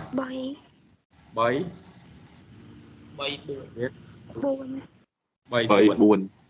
ต่อมาพอถ่ายมือที่ระธาตาในปีได้ย่อจำนวนเทศพวกวันที่กายจมือเนี่ยtranh mãnมือตัวตามไว้ได้เอามือtranh mãn bà tránh của mùi hệ buồn toán ởนี้cái thua của màทีนี้คือcáiแบบพายโยแต่จำนวนเทนั้นมาคนตะกอนในทีมวยหรือก่อนในทีปีอันมีคนในตกเวทไรเลยมันตกปันแล้วอันนั้นคือtranhปันนั้นlà của bóng lệch mùi như này phone thua trong hiền khang này lấy phone kẹt này khang TP mới viết qua thì TPคือ alpha กาย u มา alpha กาย v complex ประมาณวิธียืนอันนี้จะนัวโดยกายนี้อันนี้จะนัวโดยประมาณที่นี้จัง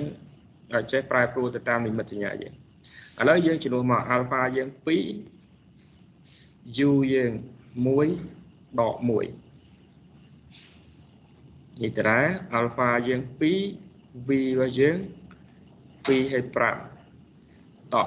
อันนี้tranh mãn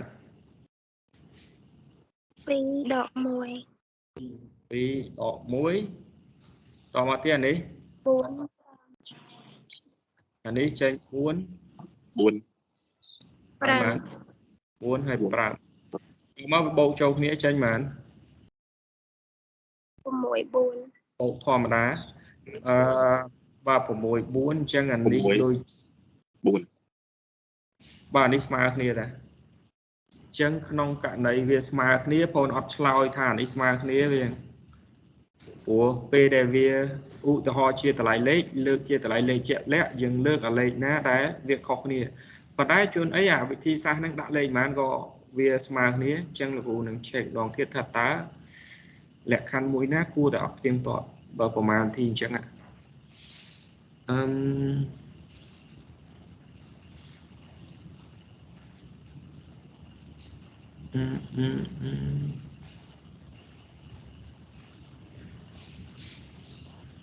bà chụp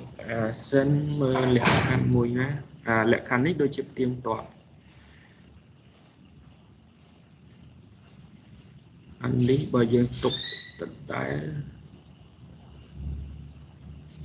và ní vĩnh chụp được của mơ ní vĩnh ok bài chia lệ khăn tìm vậy vậy chẳng lệ khăn tìm vậy của mở dương do pi thiết chia cho thế hai mặt thiết chia vector ta đấy chẳng đôi kia được của sum rùa cả xe ní vậy ôn do mặt thiết chia cho thế hai pi thiết chia mặt pi thiết chia cho thế tôi anh đi chia vector hỏi alpha beta chia cho thể chân ôn thử lệ khăn tìm bấm bói vậy ní lệ khăn tìm bói thử sẽ thay alpha bộ beta hai bộ phô mới bộ ní lệch bộ dương thòm đá đấy vì bố nâng chia cho thể chia bói hỏi anh ấy ban việc tây chia của màm thì cái nào về thưa của màm thì chỉ mới với việc lại tây chia của màm thì tí mũi được gọi tí pì để ta ní scale chân việc màm thì tí pì chân ôn thử sẽ thay việc mà nâng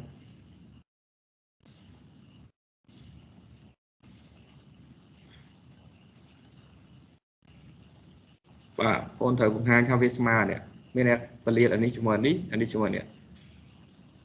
ôn chán ao ta miên thiệt mùi rồi bọc vé cứ của màm thì nó cứ lên thòm ra bờ mình của màm thì tí mũi màm thì tí pì ta đưa ra ní scale chân màm thì tí pì nè hai đập về này việc khai thiệt bọc vé chẳng hạn bộ ní mà bộ thòm ra đấy bộ thiệt ní thiệt bọc vé thiệt ní có thiệt bọc vé đấy chân của màm thì ní chia của màm thì bộ tay chia bộ ở đây chẳng như mở bao giờ là phụ đồ này cả vật lục đúng không mà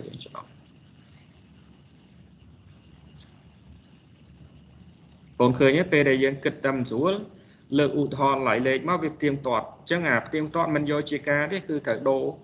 lẹ mẹ cắp bất tê khác viêm miên bị thi sát chạy và đây là của ập toàn trô này dây xì chúng đời nắng chờ tên nòng thế dân của bạn vô này chẳng này đây là của trong ở giữa cứ tha đam bay bằng hai ta vì ập tiêm toát lực ụt hòn chia lại lệ chẳng vô là nắng sẵn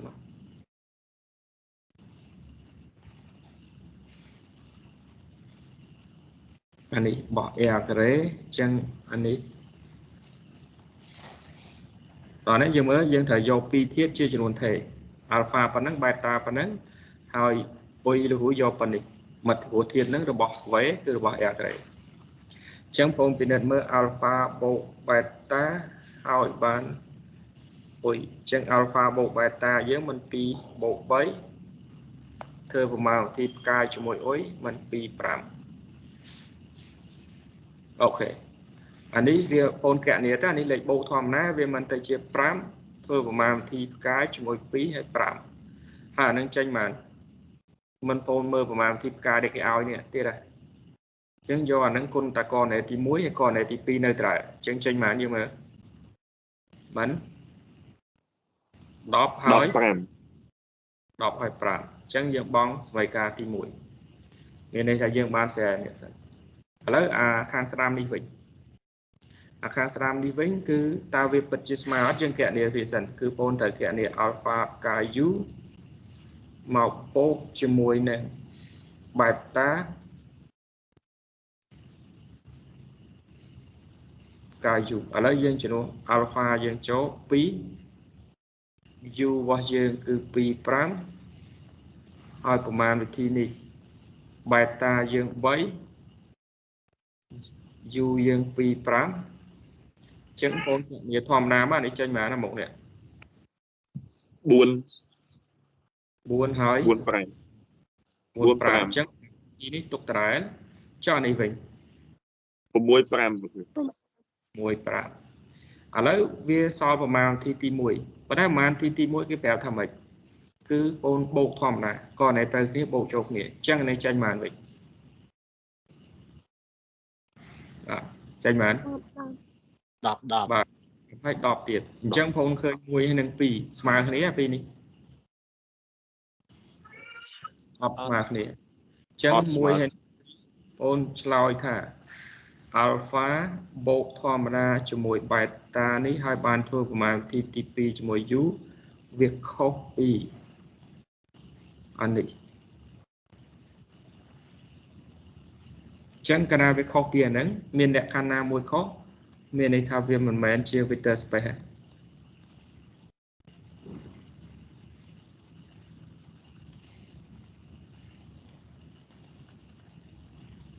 អូខេតន់ប៉ុណ្ណឹងបងប្អូនគ្នា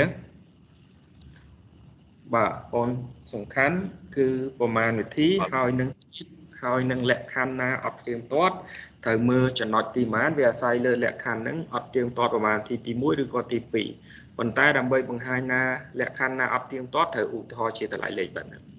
ហើយបើលេខរើសមកចៃដន្យវាទៀងទាត់ត្រូវរកលេខថ្មីអូខេលេខទូទៅប៉ុណ្ណឹងតោះបាទលោកគ្រូមើលតើចំណុចបន្ទាប់យើងអាចបន្តបានទេ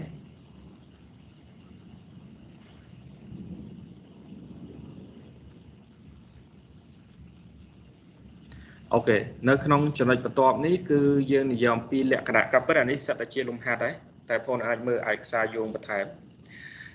នៅពេលដែលធាតុ node ដែលបងមានអានេះគឺយើងហៅថាធាតុ node 0 vector ហ្នឹងមានលក្ខខណ្ឌទី4ហ្នឹងបើវាមានតែមួយគត់ដល់ពេលប្រមាណវិធីផ្សេងទៀតជារបស់ដែលយើងត្រូវចំណាំ0គុណនឹង v ស្មើ0មានន័យថាធាតុ node សំដៅអានេះយើងមិនហៅធាតុ node ទេអានេះគឺជាធាតុលេខ0របស់ scalar គុណជាមួយនឹងគ្រប់ vector របស់ v ត្រូវស្មើ0ក៏ដូចគ្នាបងយកអា vector 0ទៅ scalar ជាមួយនឹងចំនួន k ក៏វាចេញ vector 0នឹងដែរបាទនិយាយរួមអាលក្ខណៈនេះបងទទួលបានដូចអ្វីដែលបងធ្វើប្រមាណវិធីលេខយើងធម្មតាចឹងបងចាំតែប៉ុណ្្នឹងងាយស្រួលអូខេបាទលោកគ្រូចូលដល់ចំណុចបន្ទាប់នេះដើម្បីឲ្យយើងមានដើមទុននៅក្នុងការធ្វើរំហាត់តិចទាំង3ករណីនេះវាស័ក្តិមូលគ្នាបើយើងនិយាយអំពីនិយមន័យ subspace ពុំមើលនេះសិននិមិត្តសញ្ញានេះមានតែ s ខុសពីសំណុំទទេបាទនេះនិមិត្តសញ្ញាសំណុំទទេហើយ s ហ្នឹងវាត្រូវនៅក្នុងសំណុំ v បន្ទាប់មក s ប្រដាប់ដោយប្រមាណវិធីទី1ទី2ដែលយើងតាំងដោយបូកឲ្យ scalar នេះថាវាជា vector space បើសិនជាអាហ្នឹងទៀងទាត់លក្ខខណ្ឌទាំង10ដែរនោះ s ហ្នឹងគេហៅថា subspace នៃ v ហេតុអីបានយើងហៅថាវាជា subspace ពីព្រោះ s ហ្នឹងវានៅក្នុង v អញ្ចឹងសរុបមកនៃបែបនេះនិយមន័យ subspace ហ្នឹងបកប្រែថាសំណុំរងហ្នឹងឬក៏លំហ vector រងសំទោសមិនសំណុំរងលំហ vector រងvector space នេះបកប្រែលំហ vector ក៏ដោយយើងមើលឯកសារខ្មែរមួយចំនួនមានអត់ដឹងនិយាយថាម៉េចអាហ្នឹងបកប្រែលំហ vector អញ្ចឹងម្ដងទៀតពូនមាន v សំណុំធំជាងគេយើងថាវាជា vector space ត្រូវទៀងទាត់លក្ខខណ្ឌទាំង10នៃនិយមនៃយើងខាងដំបូងគេមិនប៉ុន្តែនៅពេលនេះពូនមានសំណុំ s មួយនៅក្នុង v ហ្នឹងទៀតហើយបើសិនជាសំណុំ s នៅក្នុង v ហ្នឹងក៏វាទៀងទាត់លក្ខខណ្ឌទាំង10ដែរមានន័យថាក៏វាជា vector space ដែរនោះ s ហ្នឹងគេហៅវាថាជា subspace បកប្រែលំហ vector រងនៃ v ប៉ុន្តែនៅពេលនេះបងអត់ត្រូវការលក្ខខណ្ឌទាំង10នឹងទៀតទេយកល្អយើងប្រកាសជាមានចំនួនចោះបើយើងអត់ចង់ស្រ័យលក្ខខណ្ឌទាំង10តើមានលក្ខខណ្ឌណាដែលអាចឆ្លើយនឹងសំណួរនឹងបានដូចគ្នាហើយវាខ្លីជាងហ្នឹង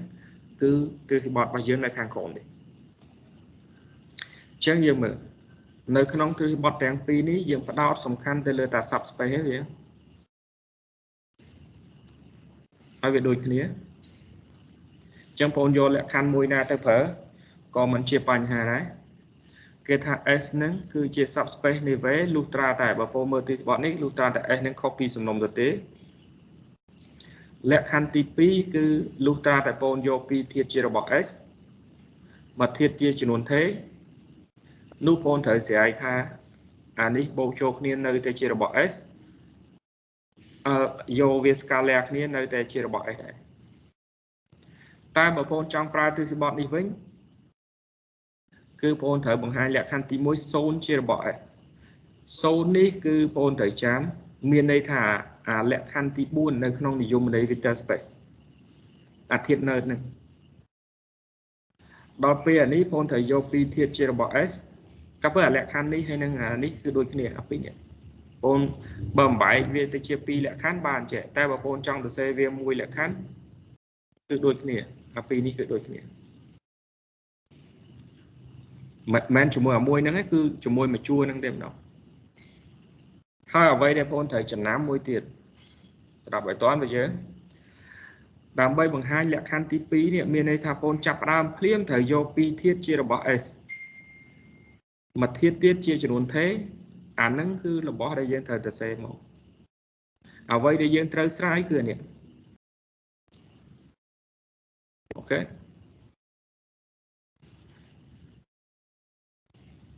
បាទយើងទៅមើលឧទាហរណ៍របស់យើង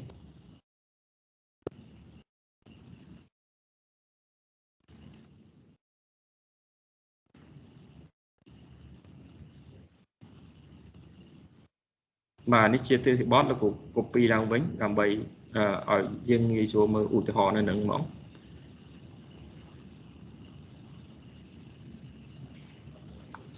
វេស្មើនឹង air grade អូខេលោកគ្រូតាំង S ស្មើនឹងក្រាស់ S ជា air grade ផងដែរគឺជាសំណុំដែលមាន2 coordinate អញ្ចឹងលោកគ្រូតាំង S គឺ x1 ឬក៏តាំង x y ក៏បានឲ្យតែ2 coordinate បងប្រើនិមិត្តសញ្ញាអីក៏បានដែរឧទាហរណ៍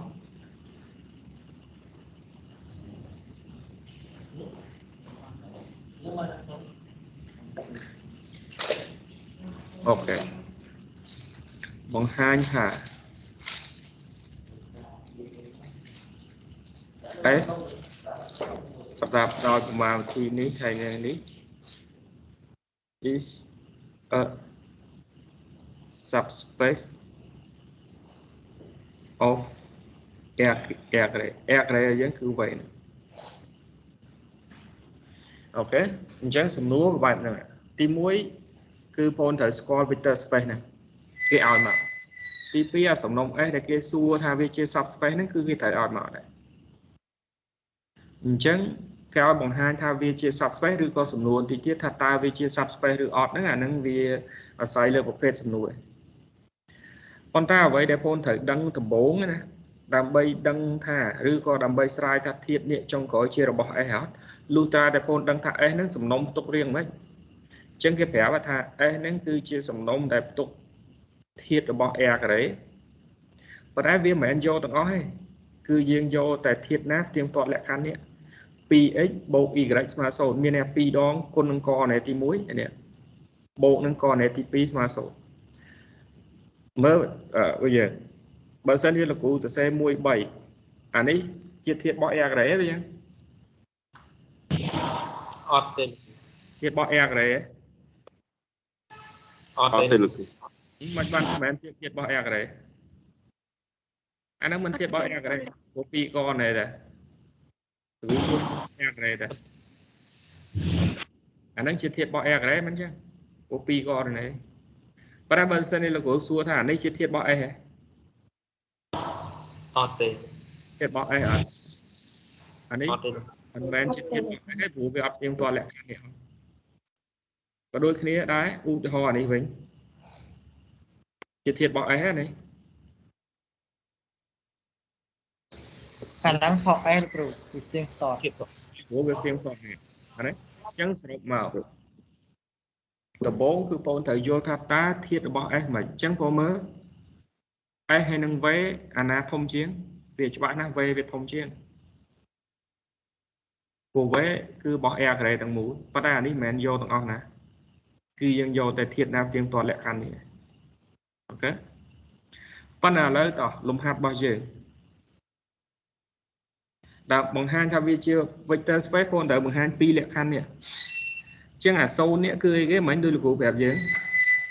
0ហ្នឹងគឺជាធាតុនៅក្នុងប្រមាណវិធីទី4គឺអាធាតុណាដែលបូកមួយគេទៅចេញគេត្រែ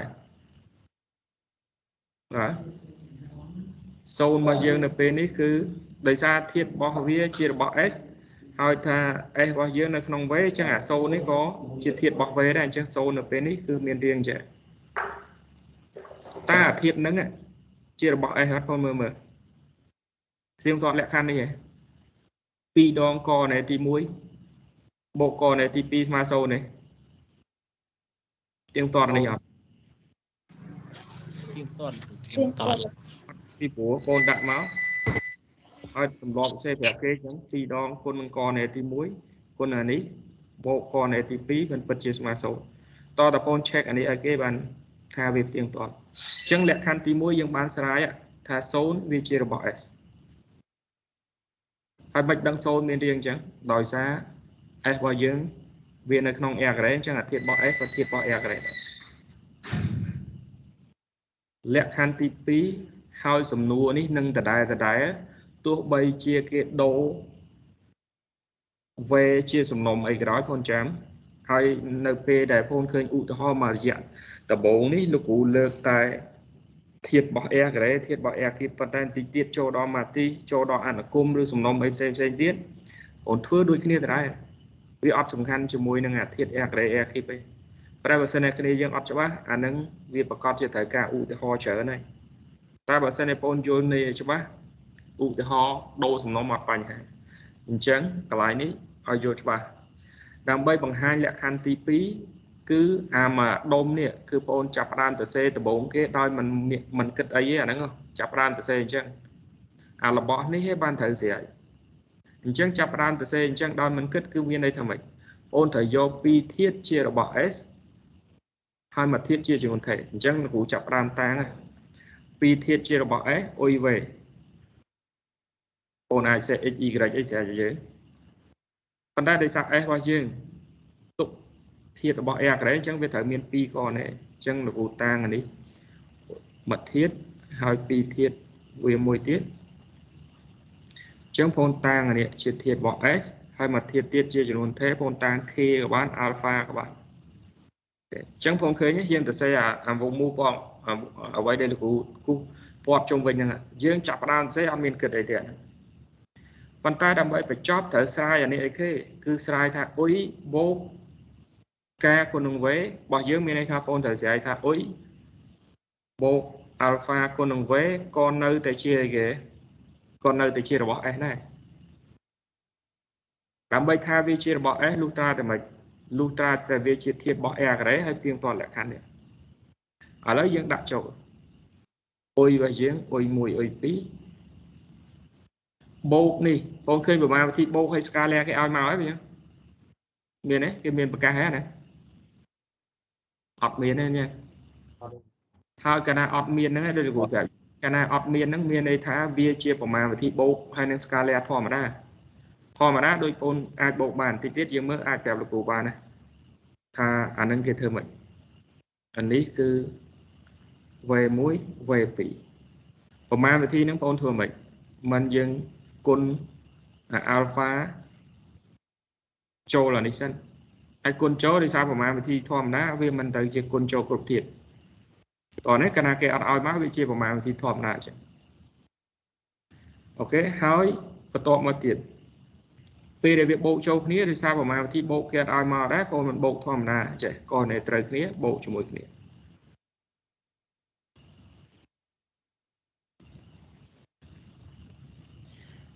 ប៉ុន្តែអ្វីដែលយើងចង់ស្រាយគឺយើងចង់ស្រាយថាអានឹងវាជារបស់ s នេះជាងជារបស់ s ដោយលោកថាមិញទី1វាត្រូវតែជារបស់ a ការ៉េមានន័យវាត្រូវតែមាន2ករណីឥឡូវបងមើលវា2ករណីហើយដើម្បីថាវាជារបស់ s លុះត្រាតែ2ដងគុណនឹងករណីទី1បូកករណីទី2ស្មើ0ឥឡូវយើងមើល2ដងករណីទី1គឺអានេះបូកកអរណីទី2គឺបូកនេះតើអានឹងស្មើ0អត់តើតាវាស្មើ0បានវាជាបានអានេះជារបស់ s តោះនេះព្រោះលក្ខខណ្ឌនេះយើងត្រូវ check វាផ្ទៀងផ្ទាត់អញ្ចឹងម្ដងទៀត2ដងកអរណីទី1គឺ2ដងគុណអានេះបូកកអរណីទី2បូកនេះធ្វើម៉េចបានដឹងវាស្មើ0មើលវាអត់មែនជាលេខជាអីធម្មតាណាចំណុចមួយទៀតដែលបងតែចាំអានឹងឯងដែលយើងហៅថាក្រឹតជារៀងបែបទ្រឹស្ដីហើយហេតុផលវាយើងមើលនឹងភ្នែកអត់ឃើញទេប៉ុន្តែតាមន័យវាបងដឹងបងអាចប្រាប់លោកគ្រូបានទេថាបាត់កលឹះវាគឺនៅកន្លែងនេះបងស្គាល់ហេតុផលវានៅនេះហើយគ្រប់លំហាត់ទាំងអស់កាលណាតាក់ទង subspace គឺកាលណាបងចង់យកវាទៅបកស្រាយមូលហេតុអីគឺអត្ថន័យដែលបងដឹងពីសមត្ថកម្មយកទៅប្រើគឺកន្លែងហ្នឹង នៅពេលដែលបងតាំងធាតុវាជារបស់ S បងស្គាល់អីគេពីអុយ1ហើយនឹងអុយ2កាលណាហ្នឹងជាធាតុរបស់ S มันមានន័យថាកណែវាផ្ទៀងផ្ទាត់លក្ខខណ្ឌនេះមិនចឹងយល់ទេបងมันមាន2អុយ1បូកអុយ2ស្មើ0ព្រោះអាធាតុហ្នឹងវាជារបស់ S ហើយក៏ដូចគ្នា V យើងមានកណែ V1 V2 ជារបស់ S វាមិនមានន័យថា 2V1 បូក V2 ស្មើ0តោះនេះវាហ្នឹងហើយដដែលគឺបងចាំងកលឹះវាគ្រប់ subspace គឺកន្លែងហ្នឹងទាំងអស់អញ្ចឹងនៅក្នុងលំហាត់យើងចង់បកស្រាយនេះស្មើ0លោកគ្រូធ្វើអញ្ចឹងយើងមើលលោកគ្រូគុណពលាត2អុយ1លោកគ្រូបដុំជាមួយអាអុយ2នេះព្រោះអាហ្នឹងប្រមាណវិធីបូកយើងធម្មតាហើយដល់ពេលអានេះបងប្អូនគុណពលាតវាមាន2 alpha v1 ហើយអានេះវាមាន alpha v2 តែលោកគ្រូទាញ alpha ជាកត្តារួមអញ្ចឹង 2v1 បូក v2 តោះនេះលោកគ្រូសេពីអាខាងឆ្វេងមកខាងស្ដាំហ្នឹងយើងបដុំវាធម្មតាតែប៉ុន្តែបងស្គាល់គេ0ហើយអានេះគឺ0ដែរមូលហេតុអីមិញមូលហេតុដោយលោកគ្រូប្រាប់កលឹះវាដែរតែប៉ុណ្្នឹងនៅនេះពីព្រោះអាធាតុហ្នឹងវាជារបស់ S មានន័យថាកណែវាត្រូវផ្ទៀងផ្ទាត់លក្ខខណ្ឌហ្នឹងអញ្ចឹងបងឃើញហ្នឹងមិនមែនចាំបាច់តតែលេខដក2បូក2បានហើយ0ទេអក្សរវាទូទៅអញ្ចឹងមែនប៉ុន្តែអត្ថន័យសមត្ថកម្មដែលយើងដឹងគឺតាមរយៈយើងបានប្រកាសវាថាធាតុរបស់ S អញ្ចឹងវាត្រូវតែផ្ទៀងផ្ទាត់លក្ខខណ្ឌរបស់ S ដែលគេឲ្យបានទេអញ្ចឹងអស់គ្នាយល់អត់បាទគឺបាទអញ្ចឹងសរុបមកបងឆែកអានេះឃើញទេបងឆ្លើយថាដូច្នេះអុយបូក alpha v ពិតជារបស់ S អញ្ចឹងលក្ខខណ្ឌទី1ផ្ទៀងផ្ទាត់លក្ខខណ្ឌទី2ផ្ទៀងផ្ទាត់តាមអ្វីដែលនិយមន័យយើងមានន័យថា S ហ្នឹងប្រដាប់ដោយប្រមាណវិធីទាំងពីរហ្នឹងគឺជា subspace នៃ V តោះមានសំណួរអីមក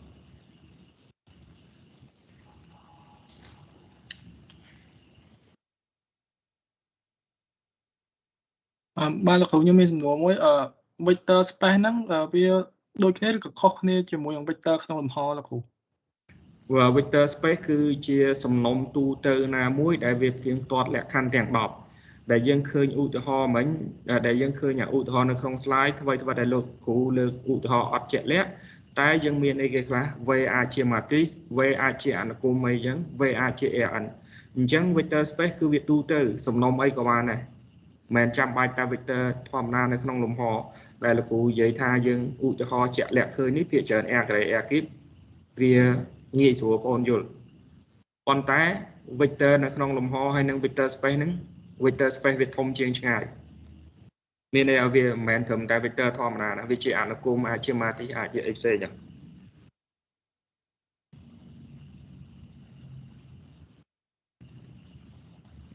តោះណាបាទលោកគ្រូតន់លោកគ្រូ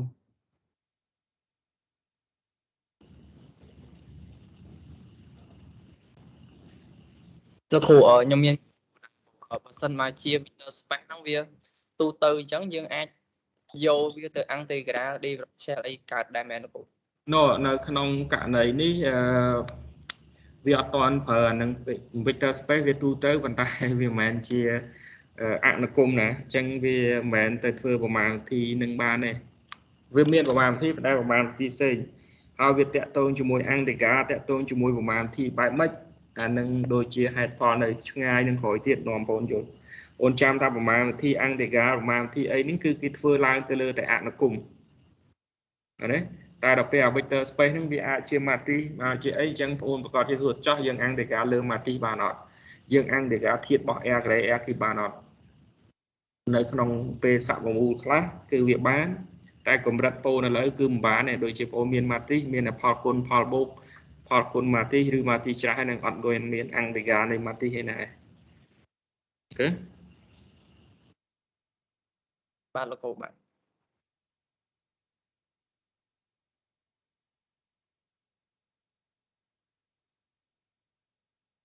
អូខេដល់ម៉ោងយើងអាចសម្រាប់ប៉ុណ្ណឹងហើយសប្តាហ៍ក្រោយយើងឧទាហរណ៍បន្ថែមអំពីនេះលោកគ្រូចាំជួយsend ប៉ុណ្ណឹងផង អូននេះសួរដែរអាហ្នឹងគឺតែហើយនៅក្នុង Microsoft Teams ណាសង្ស័យអត់ដែរចូលមើលហ្មង ចូលមើលលោកគ្រូទាញយកមករហូត ចុះបាច់ប្រាប់ឲ្យតែហើយហ្នឹងគ្រូដាក់ភ្លាមថា តែលោកគ្រូជួយកំឡឹក យើងលើកខ្លាចគ្រូភ្លេចហ៎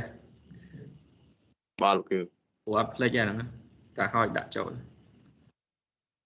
បាទអរគុណលោកគ្រូ